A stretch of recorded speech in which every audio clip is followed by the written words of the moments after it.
TLO, what's poppin'? We are on Twitch. We are not live, but you can leave a like, comment, subscribe. Turn on your post notification bells. Let's continue to grow the family from Chicago to the UK. Right behind me, little warning screen, man. This is probably going to be one of those triggering videos, man. So there's the warning. Don't forget we are on Twitch. So twitch.com. That's where you can catch any of the live streams, man. Usernames at the bottom of the screen. And we also have Patreon where we post 5 days a week. We are watching documentary of the man the UK man who used HIV as a weapon. Okay, that's cynical, diabolical. I'm not even gonna lie. And I hope he's one of those rare cases in the UK that got natural life. Copyright disclaimer. Under Section 107 of the Copyright Act 1976, allowance is made for fair use for purposes such as criticism, comment, news reporting, teaching, scholarship, and research. Fair use is a use permitted by copyright statute that might otherwise be infringing. Non-profit, educational or personal use tips the balance in favor of fair use. No copyright infringement intended. All rights belong to their respective owners. Talk to me, though. Daryl Row arriving at court this morning, ready to take the stand for the first time. A nasty, angry individual who carried out a cynical campaign. He deliberately infected his gay lovers with HIV and then... Daryl Row taunted and abused his partners after passing on the virus. In 2018, Daryl Row hit the headlines as the first person in the UK to be jailed for deliberately infecting men with HIV. It is an extraordinary case. Did we learn any more about... See, the first thing that came to my mind is murder. Like, that sounds like he's murdering people on like, that's how bad that disease paints a picture in my head. Like, and it ain't even murder. But still, like, you are breaking people down. Like, that is diabolical. Row's motive? No, we didn't. That remains a mystery to everybody except for Daryl Row himself. The media attention had all been on Daryl Row, but I wanted to find out more about the men he'd abused and tell their stories. These 5 men agreed to speak publicly for the first time on camera. What does the name Daryl Row mean to you? Quite sad. Before we get started, well, I think there was an American man doing that to women as well, like, or it could have been vice versa, but I don't remember. Bit twisted, but actually quite devious. Kinda means regrets. Embarrassment.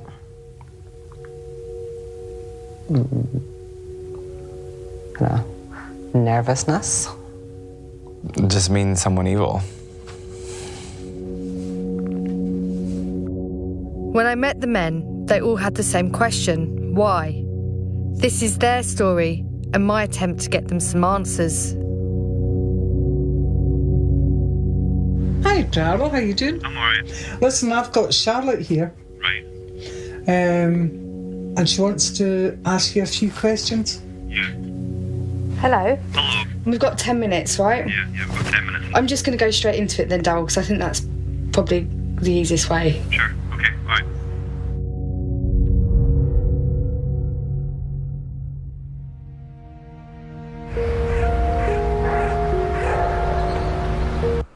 Like, what got to be going on in your mind to do this to anybody? That's like some oh man, I'm mad, my misery needs company type situation. Like, literally. How did you meet Daryl? Well, it all started in the first couple of weeks of July 2015. when the messages from him came through on Grindr, the gay hookup app. I instantly recognised him. I'd seen him kind of around town. He'd used the same gym as me. I was attracted to him. He's a good-looking guy. He was quite hot.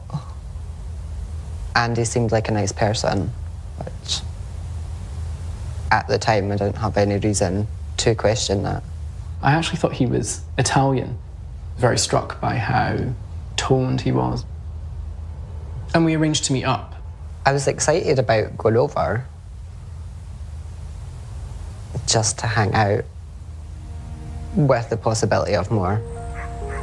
The area kind of put me off slightly, but he seemed nice when he answered the door and was, come on, welcome in. Yeah, just polite and friendly. His door was open. He sent me a message saying, just come on in, I'm waiting for you. He was sitting in his bed. Yeah, so he was sitting in his bed waiting for me. We had just been... So bro is like, he met y'all on whatever app that was, and y'all was going like that? I'm just curious, like, I need to understand, like, somebody said, the door's open, come on in.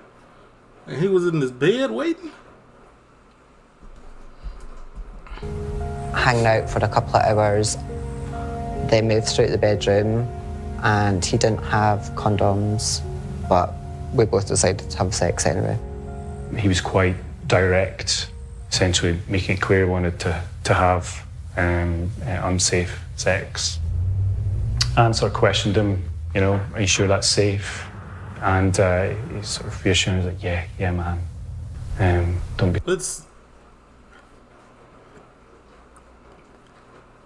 I'm talking any gender.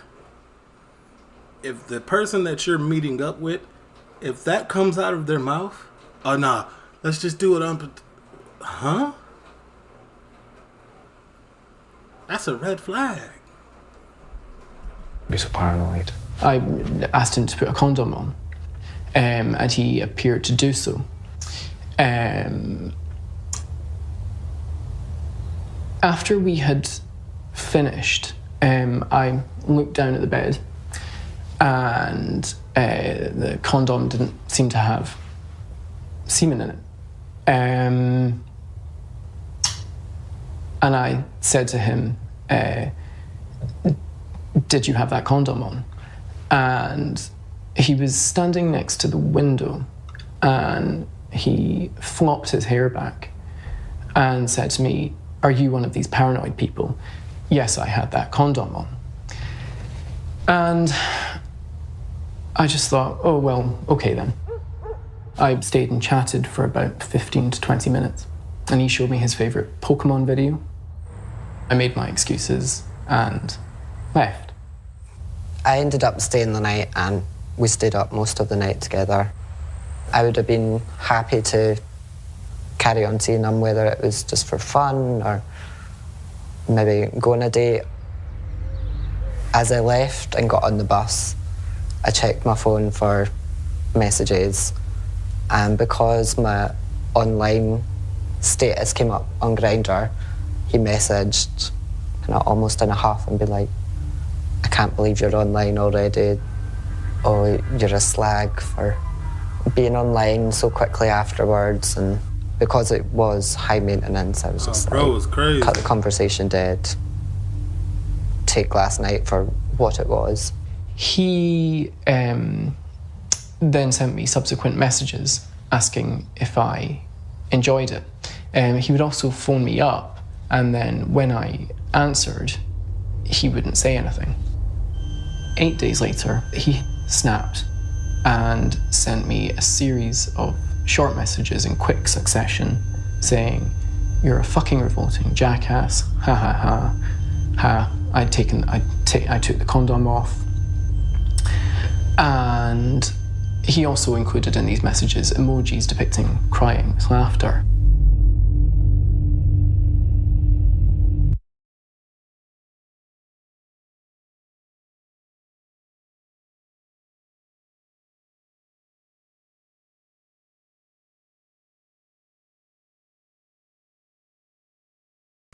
This crazy. Okay, I'ma just.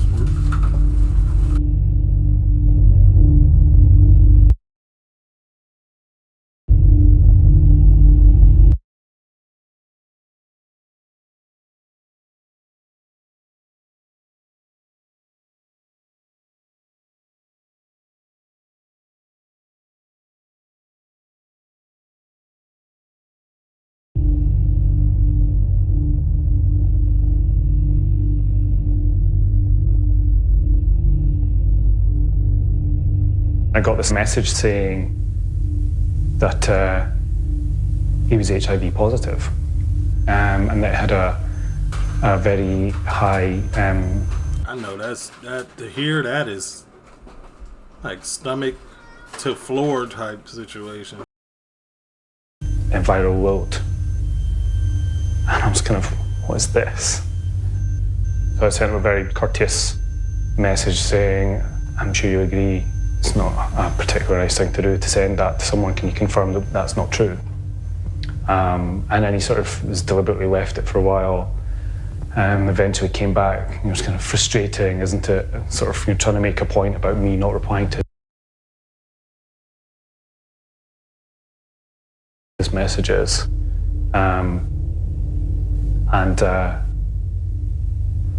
He'd blocked me.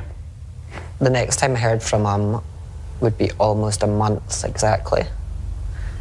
And I was out with my boss just having a quiet pint after work, and I got a message through from him. And that was "I hope you enjoyed 4 of my loads. I have HIV. Smiley face." In my mind's eye, I just thought, it's not true. That is deranged. Like, who? You know, the fact that he just left me hanging on the very last message, I thought, he's just making this up. He's just being, childish. Nah, you should have immediately It seemed to went me and got. Daryl Row was using the texts to psychologically torment the men. But it was the timing of the messages that was particularly malicious. Today, if someone suspects they've been exposed to HIV, they can take medication to potentially stop the virus. But this treatment has to be taken within 72 hours, and Daryl didn't tell the men until it was too late. I wanted to find out more about Daryl Row.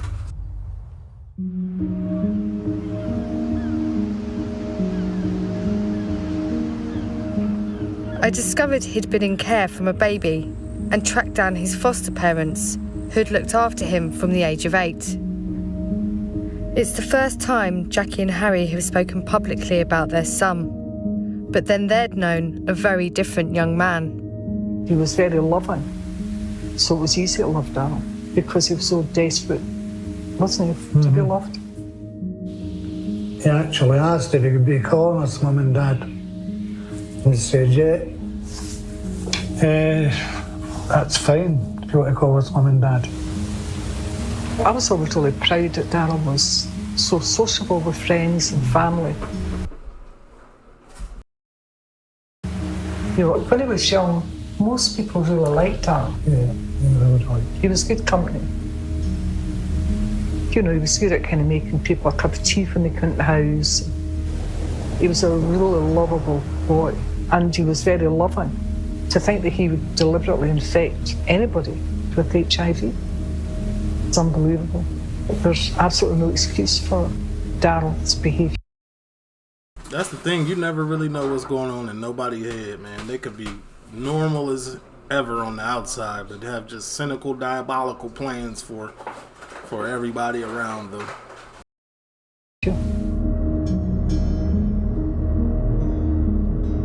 As soon as I received the messages, I tried to find the first available appointment I could to get a HIV test. I went for my regular checkup, and I just showed the guy at the Chalmers Centre my message. And his face just dropped, and it wasn't the first message he had seen. And he then thought that I was likely to have got HIV from Daryl, and we were going to do a 24-hour blood test. I went home, had a bottle of wine, and kind of freaked out for...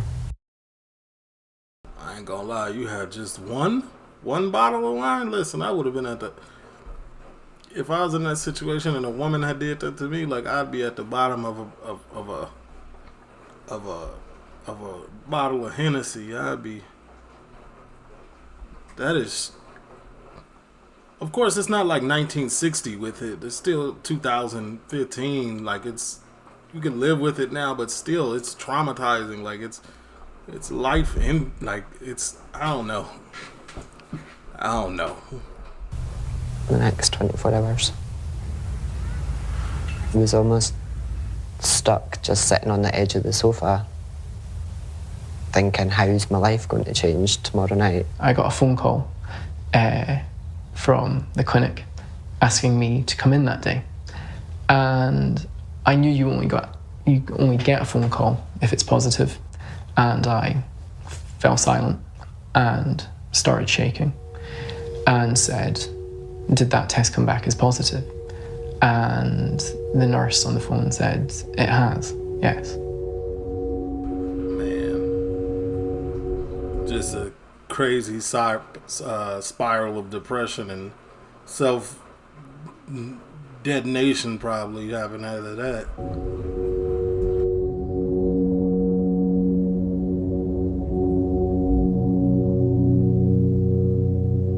I was dumbstruck. I couldn't believe it. I went back to the clinic the next day to get my results. It was the same guy that seen me, and he was just very quick. It came back negative, which is obviously a massive relief. Oh, wow. Hi, guys. This is my first... So is it... I don't know. I'm not too well educated on that. But it's like, so it's possible for it to come back, or like it's positive to come in, it's possible to come in contact but not receive, apparently. Attempt to making my YouTube video. I'm vegan. I'm very passionate about treating my body well. You are what you eat. And there's many things that I do that many people might think that, oh, that's weird, that's not right. I don't drink, I don't smoke, don't do anything like that. I found this video Daryl Row had put online about healthy living. He'd posted it just days after testing HIV positive. He was keeping his status secret, even from his family. He'd rejected prescribed HIV treatment, drugs which, if taken regularly, can stop the virus being passed on. Instead, he was drinking his own urine, a so-called cure he'd read about on the internet. I wondered how he could be in so much denial about his own health and hide it from his foster parents. He always tried to eat healthily, you know. Oh yeah, doctor's food. I mean, what Daryl lived on it. You wonder how he did live on it. So little, and it was seeds and, pumpkin seeds, sunflower seeds. We didn't know anything about HIV until we got a phone call from his lord. If I had known, I would have been hauling him up to the clinic to see the doctor. He didn't tell us. We didn't know. It's important to get regular checkups, man. Not just for STDs and things of that nature, but just in general to make sure everything is running correct, man. I'm gonna go schedule myself one after watching this. Not for STDs, because I value who I do with, not just out here. You know what I'm saying? So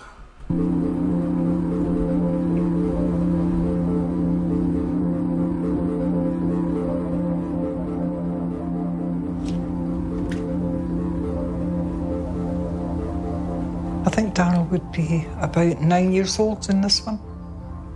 He was nearly when Daryl moved in with us, and he stayed until he was just about 19. He had been staying with a number of families. You know, he was excited about staying with us because he knew that he was going to be able to stay with us until he was an adult, if he wanted to. You know, if he wanted to, that was the choice. So he knew that he could settle down, but he was anxious. At that time, Daryl came with about 120 Barbie dolls.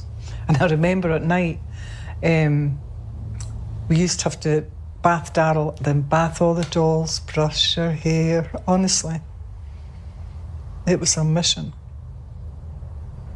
I remember all the introductory meetings when we used to collect Daryl and bring him down to the house. And we were so anxious, because it was the first time we'd been fostering, and, you know, we wanted Daryl to like us. We thought, oh my God, he might reject us. But we had always fully committed to Daryl. It was always in our head that Daryl needed to be with a family right through until adulthood, because his early years had been so disrupted. But for me, seeing him as a son, I guess always. Bro, her accent's not even that thick, but it just came off so thick she just whistled? Was that what I just heard? His years had been so disrupted, but for me, yeah, just seeing him as a son, I guess I always kind of thought him as a son. You know, he came to us with some scarring on his body, and his head had been split open at one point, and he had some memories about having tea or boiling water scalded over him. So, you know, a lot of experiences as a very young child. It's not the best start in life. From the moment I got my diagnosis, I was just aware that I would have to report this. He was a dangerous person who would need to be stopped. When I was speaking to the police... Definitely. If somebody uses it like, ha, look, guess what I did to you? Like, that's damn near attempted murder. That's an attempted M. I provided them with his address, his phone number, obviously screen grabs of the messages that he had sent me, and descriptions of his flat and descriptions of what he looked like. It was now October 2015, and before the police had a chance to question him, Daryl Row had already gone on the run to Brighton. The Scottish police struggled to trace him. He'd left no forwarding address, had no bank account, and switched his phone. But he was still using the same dating apps. Went on Grindr and started chatting to Daryl. We exchanged some pictures, as you do, and he was really adamant to have unprotected sex, which I was like, clearly. That's not a red flag to anyone on earth? Said to him, absolutely not. That's not happening. He kept pushing it, and then I kind of just ignored him.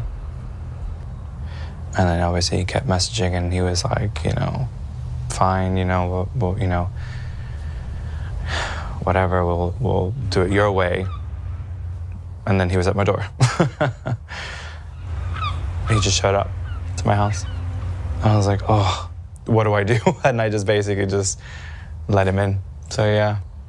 So that's a moment that I always think about, you know, I should have just not opened that door. Right. Daryl tried to force himself onto me without the condom. And I had to push him off me. And basically, you know, say to him, that's not what we agreed on. And then I was very, very, very stern with him. I was very like, if you don't, then you're leaving, like getting out my house. In my mind, the fact that y'all had the conversation, there was a red flag in that, and then he showed up at your doorstep, another red flag, and then he tried to push himself onto you. Like when do you just be like, nah, man, nah. Like, cause I know if that was me and a female and she was on that type of time and like trying to do the entrapment or do some weird like that, it's no, ma'am, get out. From jump. Like, if she would have messaged me like, yeah, I want you to do, I'm on BC, birth control. Nope, sorry. Yeah, no, don't believe you. I just have no idea how he would have sabotaged a condom at that point. I mean, you know, I trusted him. That was a complete trust. I gave him the condom, saw him put it on, and then what he did with it then, I have no idea. Absolutely no idea. Then things got a little weird. Some of the conversations that we had via WhatsApp, he was being really possessive, and then he was being really insulting about me being American. And he says, you Americans are so typical and so flaky. You know, things like that. And it was just like ongoing. And I was like, why are you being, you know, horrible? It wasn't very nice. I just didn't, at that point I was like, he's not a nice person. I blocked him. I wonder how many people actually heard about this in the UK. And it was the following Wednesday. I was at my house on my own, and my phone rings, and the voice is saying, how dare you block me? You know, stupid American. You can't get rid of me, like, you're gonna burn. I ripped the condom, you stupid. I got you. And I was just like, that initial was like, is this a joke? Like, do you know what I mean? Like, for a minute there, you're like, and then all of a sudden, I kind of realized who it was. And he said, it's me, it's Daryl, blah, blah, blah. And I was like, oh my God, this is really weird. And I'm like, why would you say something like that? And then, like, I hung up. And then I think that the asking of why do you have to say something like that is like, you don't want it to be true.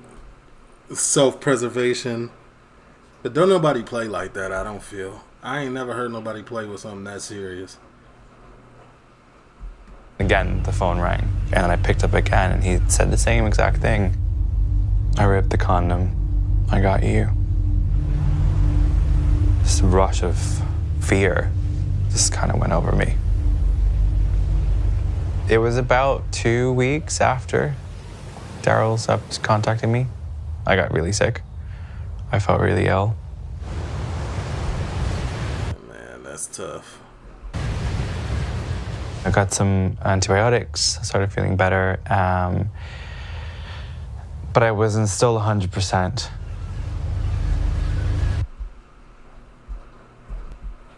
Yeah. That's that, man. Slowly attacks your immune system, man. What is it, white blood cells or something?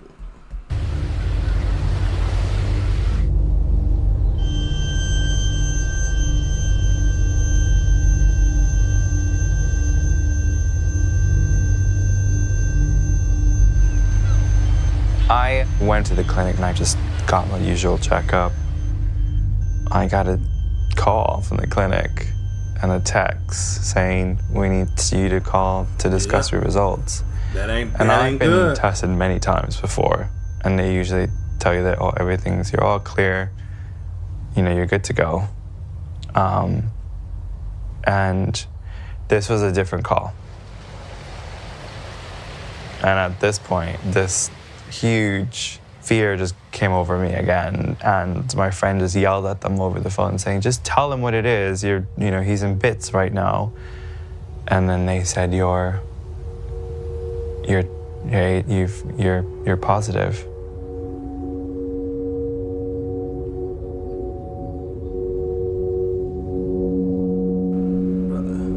That gotta be some of the hardest news to hear ever. Like, why do people play with people like this? Like, I be seeing stuff like this on WorldStar and on X. Like, I be seeing like people doing this goofy like, this ain't funny. This ain't even cool. He didn't infect me with HIV. So in that sense, maybe I'm one of the lucky ones.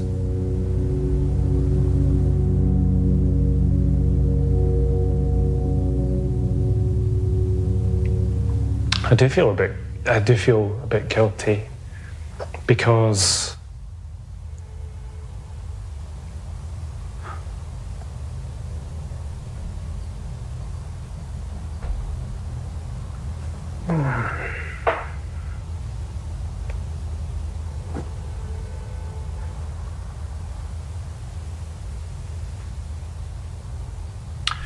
so if I had said something to the police or someone when I first met him,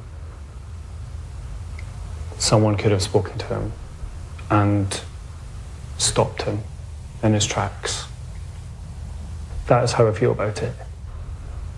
Well, the other dude did, and ain't nothing happened. I'm an adult. I should have known better. And I should have told the police at the time. Now, 100% though, if a female did something like that to me and start playing with me on the phone like that, oh, I got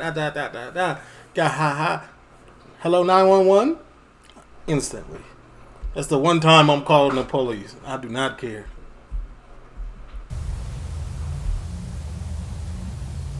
I kind of feel like an idiot.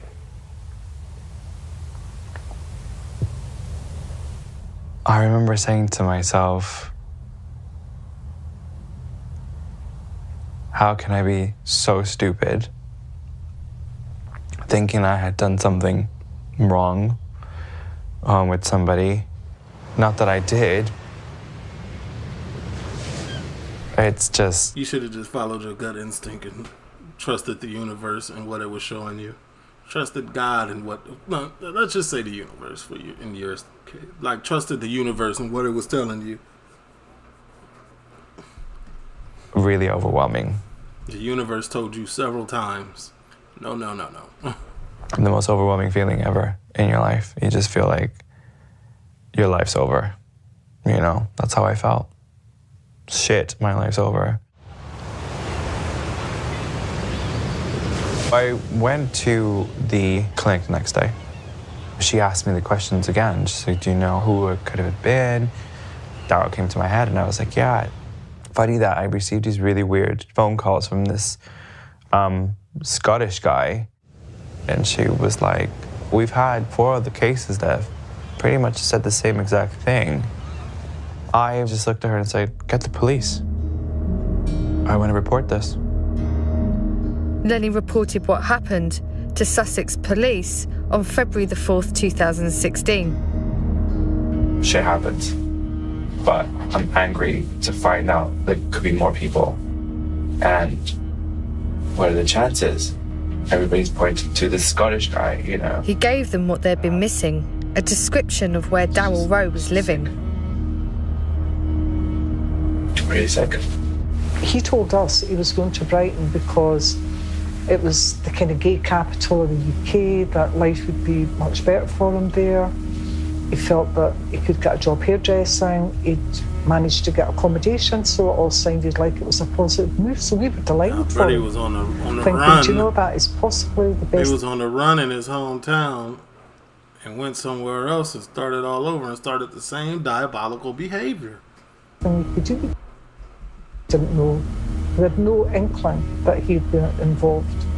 This is pissing me off. Any kind of behaviour that subsequently we found out about, we didn't know. Sussex police arrested Daryl Row and questioned him under caution. He was now wanted for charges involving 7 men. The police told me that when they raided his home, he was living with another man who he had also been intimate with. Daryl Row's phone was seized. He'd been targeting hundreds of men nationwide using dating apps. All had to be contacted That's insane. and told of possible HIV infection. Hundreds? A public health warning was released to warn others. Public health warning? Have you had a HIV test recently? Not recently, but I was talking to Brian about I had a relationship when I first got here and it was unprotected, so I've not been tested after that. Okay. Is that something That's you're... for a couple of months. He trying to cap. He trying to lie. A little bit worried about that, and hearing this is a bit, Cover his track. So you're saying a couple of months ago you had a relationship, had unprotected sex. When I first got here, When you first got to I was dating somebody pretty quickly and got quite intense. You had unprotected sex with Ben, and you haven't had yourself, haven't had an HIV test since. No. Okay. So when was the last time you were Completely clean. 6 months ago, give or take. Sussex Police bailed Daryl Row into the custody of Police Scotland. As part of strict bail conditions, he was closely monitored and was told to start HIV treatment. He was allowed to stay at his foster parents' house in North Berwick for 3 weeks. I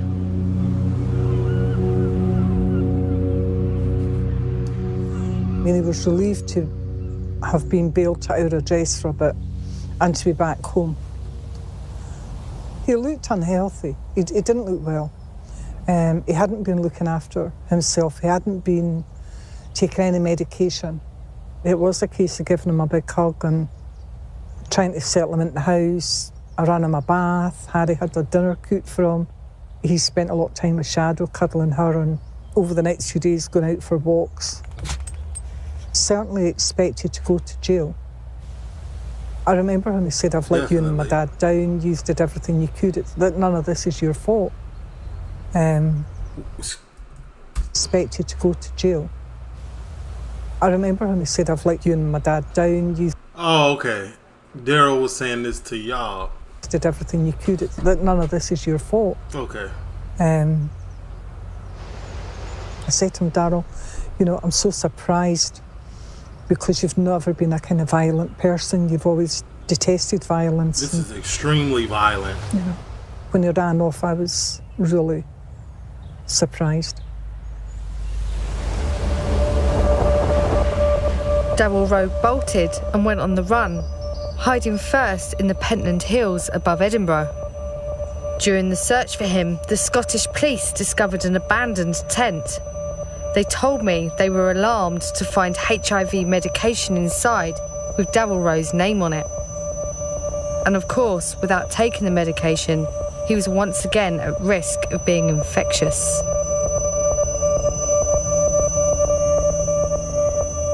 I just thought, why on earth would he do that?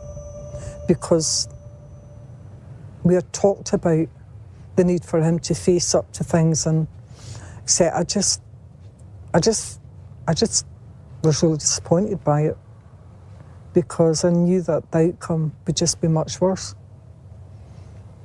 Particularly when he was involved in more offending. The very fact he was offending again made me question his sincerity about being sorry for what he'd done. No, of course not. He's slightly psychopathic as well.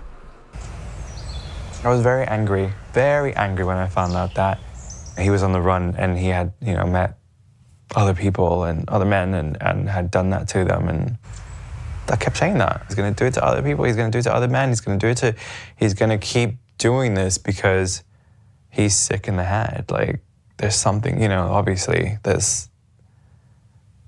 you think about it, all these, Edinburgh, you think about Sussex, how many people, you know, how many guys, and then you let him go.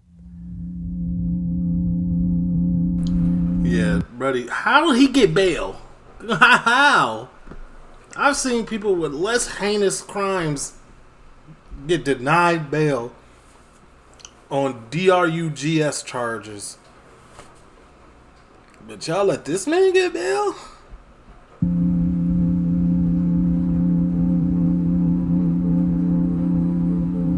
In November 2016, a nationwide manhunt was launched to find Daryl Row.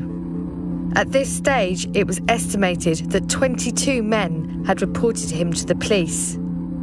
He'd made his way to Newcastle, and he was now using a fake name, Gary Cole. He needed somewhere to hide.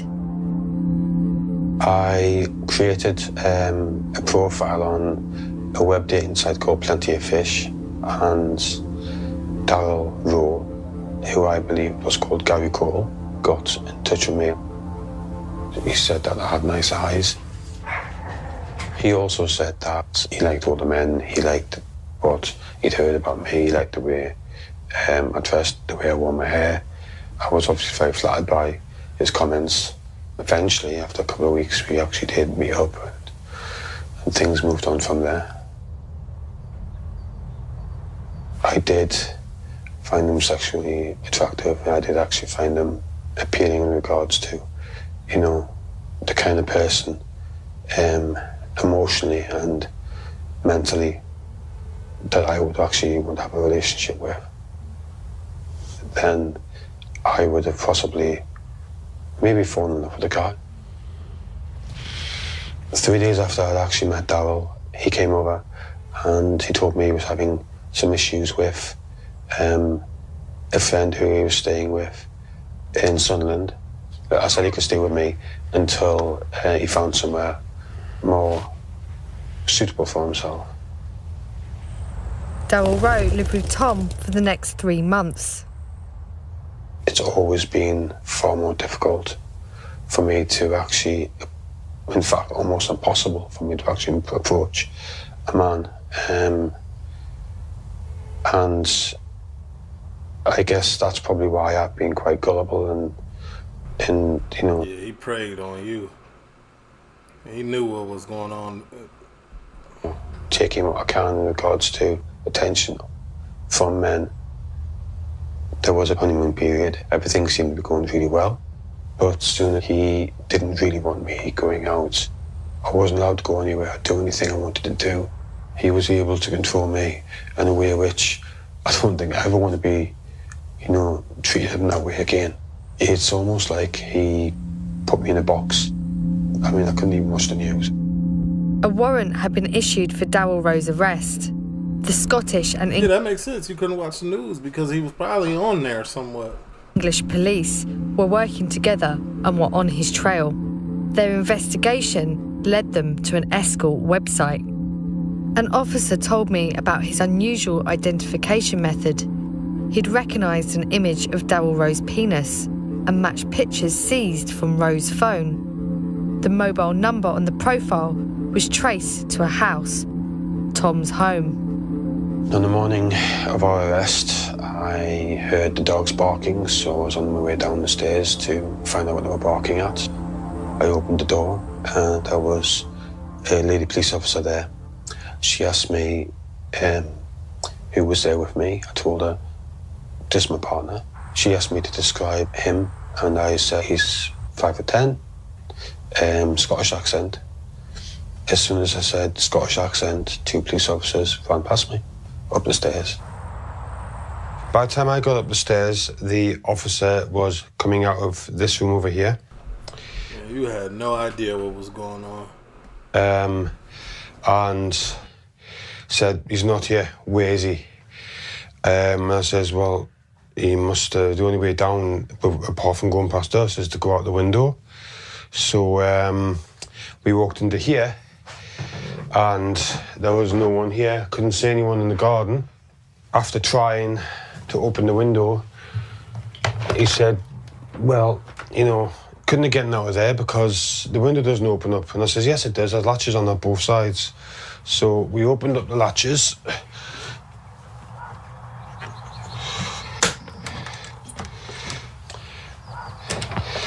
And then he realised that, you know, he'd obviously jumped out the window onto the... He got a cane? What's the cane from? Flat roof. And then somehow getting off the flat roof, got down onto the garden, or tried to, but actually fallen down and landed on his back, smashing a vertebrae. How did the police find him? In pain. No, they found him on the deck, literally. That was a good one. Lying down, in a lot of pain, obviously. Couldn't move, couldn't walk properly. So, and that was in the neighbour's garden. I was arrested and taken into custody and actually spent 5 hours plus in a cell. Then the duty officer told Wait, me you was too? I guess because you was...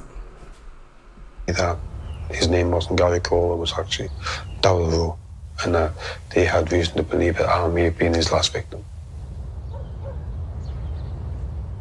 They wanted me to go for a test to make sure I was okay, and came back negative. I didn't feel any better. Negative, and you was with him for 3... He was probably taking his meds or something. I felt used. Later, I found a bag, and in that bag was a little cardboard packet, card packet. And inside that were some condoms with the packets snipped at the corners. And there were a few in there, and I pulled one out very carefully. And when I looked at it, it was still wrapped up, but then the nipple was cut off. It's like you're taking a pair of sharp scissors and cutting the nipple off. Had I unprotected sex with him, then I can say, that's dirty work.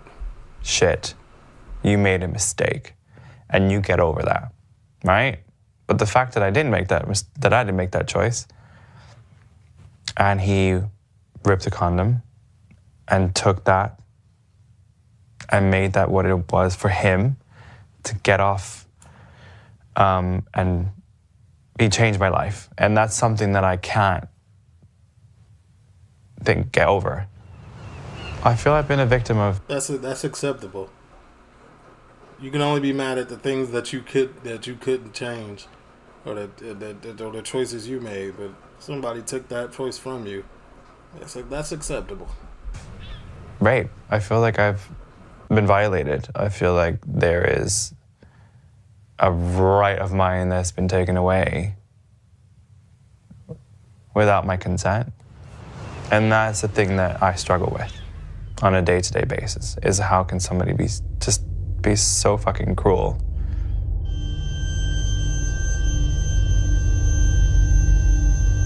I grew up in a very troubled household. My parents died of AIDS in the 80s. My dad was a junkie. The 80s was a crazy time. He contracted HIV through needles and passed it on to my mom. It was a death sentence then. It was a very scary time. You know, I knew that they were going to die. Too. I grew up saying I would never, ever in a million years let this happen to me. I never wanted to utter those words that I had HIV. I never put myself in a position where I would be, exposed to that. He looked like an actor from Power.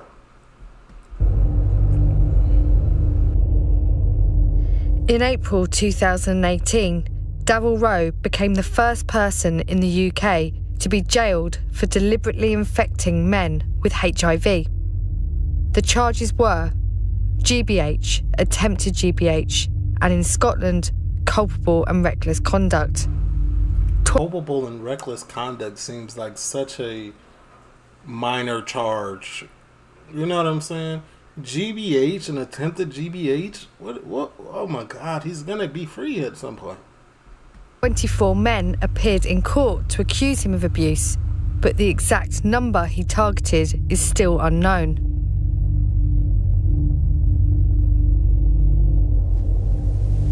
I think for the last couple of years now, since it all went on, it has just been almost like numb and I don't feel like the same person I was 3 years ago. I don't enjoy the same things. Knowing that I didn't have HIV, I didn't feel like celebrating that fact. It's just triggered all these mental health problems. I miss how sociable I used to be. And PTSD? Happy. It kind of feels like it's not done. That's kind of how I feel. I feel like it's not done. because of what he did, I kind of feel like, is he getting off on this in some level? You know, is he sitting in a prison cell just now laughing to himself? Probably. I don't know, because... That's how I really It's a feel. good question. Like, he's kind of laughing at us. I didn't expect to see that.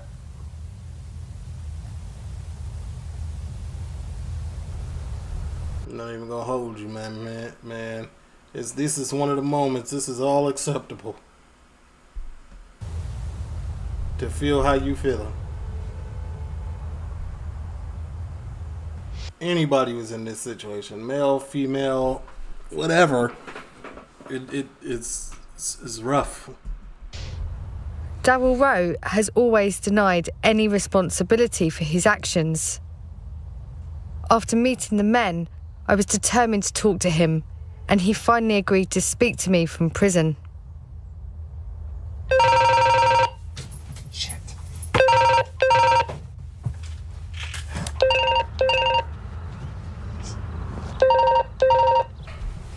Expecting a phone call, and when the phone rings, you surprised.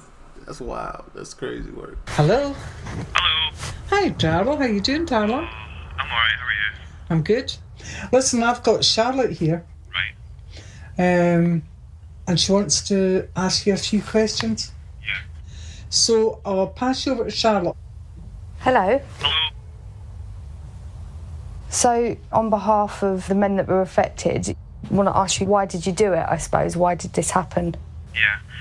I mean, I think I was building a really unhealthy relationship with sex, which I need to work on. And it was when I got the diagnosis, because I was in so much denial about it, and I had in my mind that I was going to cure myself with this urine therapy, that I almost used that as an excuse in my head for continuing to have unprotected sex. Like, I thought... Nah, this is peak. Brother, we seen the text messages. Do you know that she seen the text messages? It's not matching up. In my mind, I thought, well, this must be maybe blocking it in a way. I hold my hands up completely. On occasion, not using a condom when I was asked to. And that to me was obviously the worst point.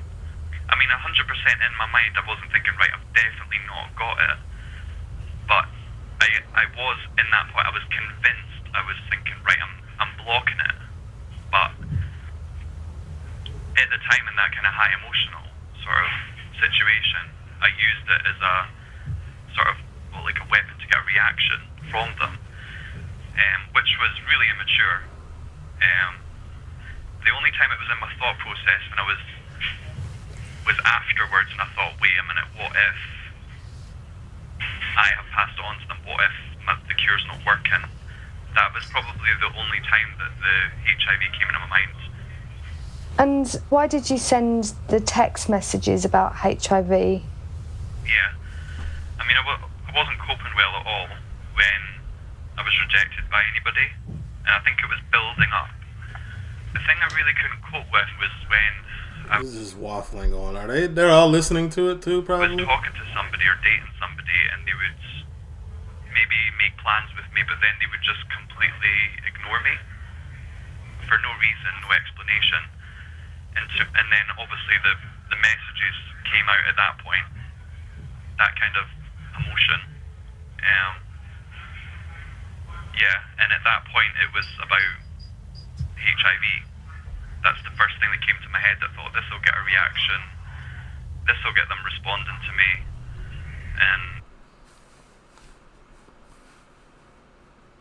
And guys do this when it comes to girls, like, and they not responding, and both girls do that too.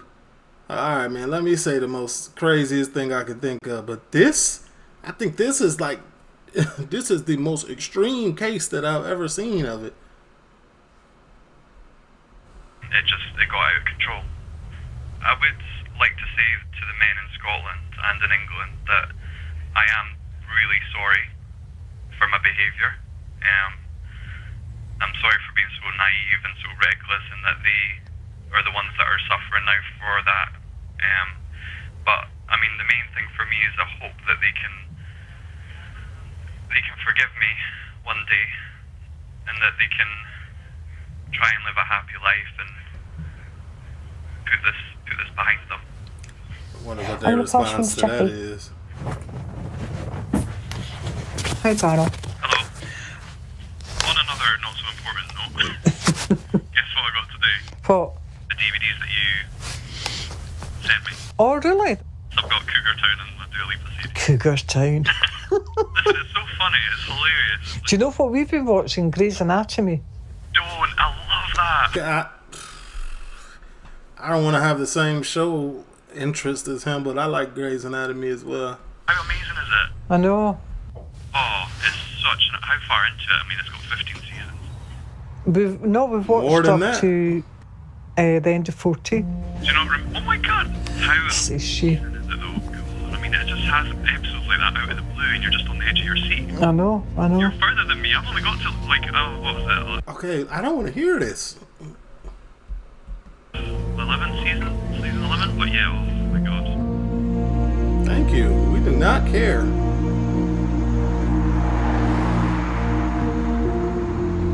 I think do not want to hear that you are in jail enjoying watching Grey's Anatomy. he deserves to be in jail and stay in there.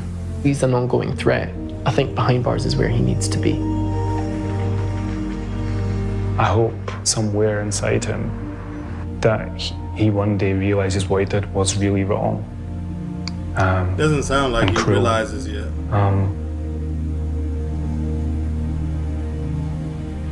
And that he feels guilty for it himself. Daryl Row was sentenced to life imprisonment and placed on the sex offenders register. The text messages he sent... What type of life, though? With a minimum sentence or natural life? ...were used in evidence to prove his deliberate intent to infect the men and cause them harm. The judge's closing statement said, "The offences, taken together, are so serious that a life sentence is justified. It is. He would potentially remain a danger to others for the rest of his life."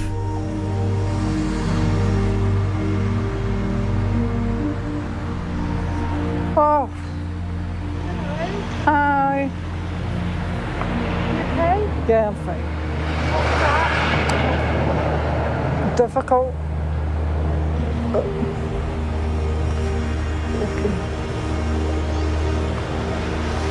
Why is it difficult? Just seeing him locked up like that, you know, it's not what you'd want. It's just sad. I don't think I'll ever get used to it, to be honest. You know, it's just seeing Daryl in prison.